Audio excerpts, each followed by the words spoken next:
For weeks now, he's just been pretending every morning. I'm explaining it. Back up a minute. He hasn't been to school in almost a month, and you never noticed anything. I mean, he was heading out with his bag. How do you feel, generally? Vous pouvez nous en dire plus? Rodrigo fait des aguerres, Eva. Il négocie avec les Chinois dans le dos du gouvernement. Vous avez des preuves? Une autopsie du mal-être adolescent dans The Son, un long-métrage signé Florian Zeller. L'hommage au 7e art du cinéaste anglais Sam Mendes dans Empire of Light. Et puis La syndicaliste, l'histoire vraie d'un scandale d'État porté à l'écran par Isabelle Huppert. C'est le programme de ce nouveau numéro de À l'affiche. Bienvenue à tous. Moins de 2 ans après The Father, récompensé par 2 Oscars, meilleur acteur pour Anthony Hopkins et meilleur scénario adapté, le Français Florian Zeller poursuit son rêve américain avec The Son, un drame saisissant sur la dépression adolescente qui met en scène des parents démunis face à cette souffrance, interprété par Hugh Jackman et Laura Dern. F. Jackson et Loïc Chalavon ont rencontré le réalisateur à Paris. Regardez. Has he been able to talk about the divorce? I've tried to be there for you. I've tried to give you strength. What's going on? Are you on drugs? You think you can just live your life doing whatever you feel like? I don't know what's happening to me. Florian Zeller, bonjour. Bonjour. Hello. The Son est une histoire personnelle dédiée à votre beau-fils Gabriel, qui a un petit rôle dans le film. Pourquoi avez-vous voulu raconter cette histoire? Pour une raison sans doute personnelle initialement, mais pas uniquement. On ne fait pas un film juste pour se raconter. Précisément, je sentais très fortement que beaucoup de gens connaissent la situation dont il est question dans ce film. C'est l'histoire d'un père qui accompagne son fils de 17 ans qui traverse une dépression et qui est démuni devant la complexité de cette situation-là. Et je sais que beaucoup de gens... en tant que parents, peuvent expérimenter cette impuissance ou ce désarroi de ne pas savoir quoi faire, le mystère de la fragilité psychique, le mystère de la fragilité psychiatrique ou mentale, et la nécessité aussi d'en parler. J'ai l'impression que c'est une histoire qu'on s'applique à ne pas raconter, parce qu'il y a une gêne, il y a une honte, il y a une culpabilité, il y a une ignorance et beaucoup de déni autour de ces questions-là. Et ça m'a donné d'autant plus envie et besoin de raconter cette histoire. Beth, sorry, Kate's just here to talk to me about Nicholas. We've just found out he hasn't been going to school for almost a month. It's not only that, Peter. He's not well. You need to speak to him. I don't know what to do anymore. He needs you, Peter. Et une phrase dans le film, « Love is not enough », l'amour c'est pas assez. C'est vrai en ces cas-là. Oui, et c'est tellement difficile pour des parents et tellement contre-intuitif de se sentir pas équipé pour gérer ces crises de malheur. Mais étrangement, quand il s'agit de maladies physiques, on accepte de ne pas savoir. Mais dès qu'on touche à l'âme, on se sent la nécessité de savoir. Et quand on ne sait pas, on est envahi de culpabilité. On se dit qu'est-ce qu'on a fait de mal? Est-ce qu'on est un bon père, un mauvais père, une bonne mère? Et il me semble que toutes ces questions-là nous éloignent de la possibilité d'aider l'autre ou de s'aider soi-même quand on en a besoin. Et pourquoi vouliez-vous que Hugh Jackman et Laura Dern jouent le parent dans le film? Hugh Jackman, ça s'est passé d'une façon assez non conventionnelle. C'est lui qui m'a contacté. Il m'a écrit une lettre. Il savait que j'adaptais ce film. Et c'était très surprenant pour moi de recevoir une lettre de Hugh Jackman. C'est une des plus grandes stars américaines. Et il me disait, voilà, si vous n'avez pas encore trouvé votre acteur, je rêverais d'avoir 10 minutes avec vous pour vous expliquer pourquoi je dois incarner ce personnage. Et j'ai été saisi par la beauté de son message, quelque part, et l'humilité, l'honnêteté, le courage que ça implique, mais aussi troublé par l'urgence qu'il racontait ou dont il témoignait. Et donc, évidemment, je l'ai rencontré, on a fait un Zoom ensemble, et très rapidement, j'ai senti qu'il se présentait à moi sans masque, et j'ai compris qu'en tant qu'être, en tant qu'homme, en tant qu'acteur, mais aussi en tant que père et en tant que fils. Il était connecté à ces émotions-là, il savait de quoi il était question, et il avait quelque chose à partager là-dessus. Et je me suis dit que c'était l'occasion avec lui d'explorer cet endroit un peu secret qu'il avait en lui, d'émotions, et qu'on allait pouvoir faire quelque chose qu'il n'avait pas fait jusque-là. Et il m'a vraiment ébloui durant le travail, durant le tournage, par sa puissance, son authenticité, sa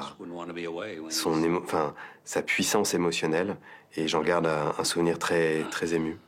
You came to demonstrate to me that you can give up your ambitions to look after your son, as opposed to me, right? Not at all. So you're still at it, huh? Really? Blaming me for what happened, was 40 years ago? Yeah. Still trying to show me what a model dad you are? Wow. So what do you want? Applause? Bravo. Et vous pensez que vous allez adapter pour l'écran The Mother? Je sais pas du tout ce que je ferai après. J'en suis là à ce moment de la vie où, comme quand on a des enfants, il y a un moment où il faut accepter de les lâcher, qu'ils vivent leur propre vie. Là, je suis complètement encore avec The Son, mais je sais qu'il faut que je commence à le lâcher pour qu'il vive sa propre vie. Mais pour l'instant, j'ai pas encore réfléchi à la suite. Merci beaucoup. Merci à vous. It's my little boy. I can't give up on him.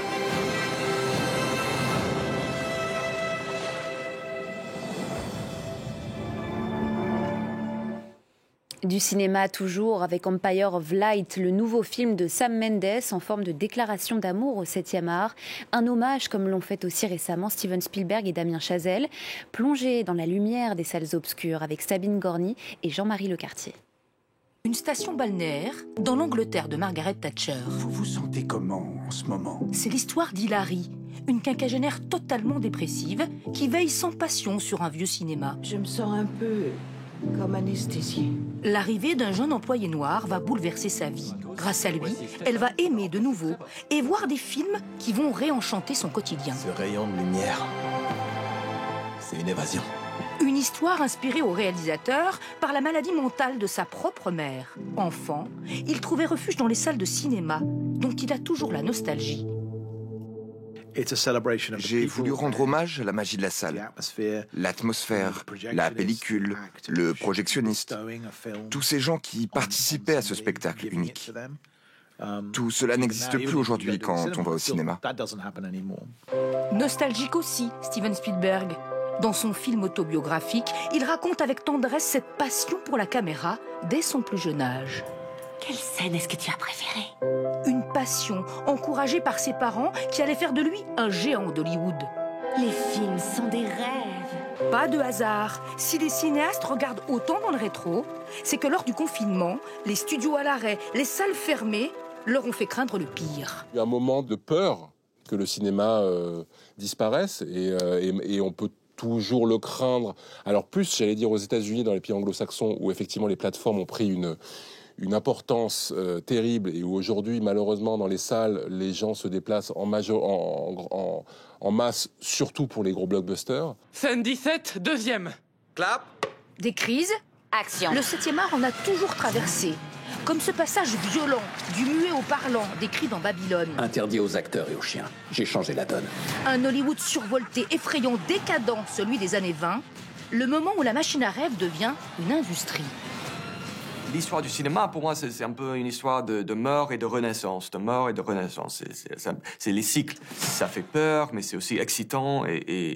Donc, je pense que comme artiste, il faut rester optimiste. Alors, au tour des réalisateurs d'imaginer un cinéma qui saura se réinventer. Le cinéma qui permet de s'échapper, mais qui s'ancre aussi parfois profondément dans le réel, à l'image du film La Syndicaliste, l'histoire vraie d'une lanceuse d'alerte, incarnée par Isabelle Huppert, Valérie Gagé, Frédéric Bazet. Je vous promets, vous ne vous retrouverez pas sans rien. Isabelle Huppert s'est littéralement glissée dans la peau de Maureen Kearney, à gauche sur cette photo. Cette syndicaliste de la CFDT défendait les 50 000 salariés d'Areva. En 2011, un informateur lui remet un document. Il prouve qu'un accord se prépare entre EDF, la Chine et le nouveau patron d'Areva pour construire des centrales nucléaires à bas coût. Elle tente alors par tous les moyens de donner l'alerte. Arrêtez de vous mêler de la stratégie d'entreprise, vous n'y comprenez rien. Ce que je comprends, c'est que vous bradez notre technologie aux Chinois. En février 2012, elle est agressée dans sa maison et retrouvée ligotée sur une chaise, le manche d'un couteau enfoncé dans le vagin. Sur son ventre, un A a été gravé avec une lame, comme le montre cette photo issue du rapport d'enquête de la gendarmerie. En découvrant le film qui retrace son calvaire, cette femme d'origine irlandaise a été bouleversée. Pendant 15 jours, j'étais secouée. Car c'est une chose de vivre quelque chose à l'intérieur, mais quand vous voyez sur l'écran 6 ans condensés en 2 heures, on se rend compte de tout ce qu'on a vécu. C'est quoi cette histoire? La syndicaliste est un thriller, mais aussi un film politique et féministe. Il raconte comment, de victime, Maureen est devenue suspecte, accusée de faux témoignages. C'est pas possible. Vous avez raison, c'est pas possible. Moi, des agressions sans trace d'agresseur, j'en connais pas. Il y a une double peine dans cette aventure, si on peut dire. Il y a l'agression, et tout de suite après l'agression, c'est suivi de la suspicion, de l'hypothèse qu'elle aurait tout inventé. Et ce qui était intéressant, c'était de rendre, au fond, la vérité aussi crédible que le mensonge. Condamnée en première instance en 2017, Maureen finira par être relaxée par la justice sans que l'enquête sur son agression soit rouverte. Elle dit qu'elle n'a plus peur mais reste traumatisée. Je vois encore le A sur mon ventre, alors qu'il n'est pas là, qu'il n'est plus là. La syndicaliste est le beau portrait d'une femme engagée qui a payé très cher le prix de la vérité. Vous êtes toute seule. Et c'est déjà la fin de cette émission. Merci à tous de l'avoir suivi. On se quitte avec des images de Creed 3, 3e opus de la saga Rocky, réalisé et interprété cette fois par l'Américain Michael Jordan. Je vous laisse découvrir et vous dis à très vite sur France 24. Ties, I recognize mine, I know that they needed me. Traumatic stress, watch it manifest. Got my only fear, I ain't scared of death. Did you hear me yet? I ain't scared of death. Did you hear me yet? What you gonna do? Threaten to take my breath? I need you to let go of your fear. Let go of the guilt. Let go of whatever was and walk into what is. I feel those chains are breaking, yeah. I fear God, I don't fear death.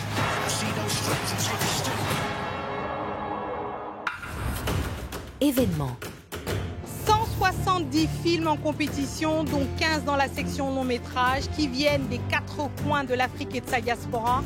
C'est le retour du FESPACO, le plus grand festival de cinéma africain au monde, qui se tient ici à Ouagadougou depuis plus de 50 ans. 10 000 festivaliers sont attendus pour cette édition spéciale placée sous le signe de la paix dans un contexte sécuritaire particulier. Retrouvez-moi sur France 24 toute la semaine pour vivre le meilleur de cette 28e édition du FESPACO. 28e édition du FESPACO, à voir sur France 24 et france24.com.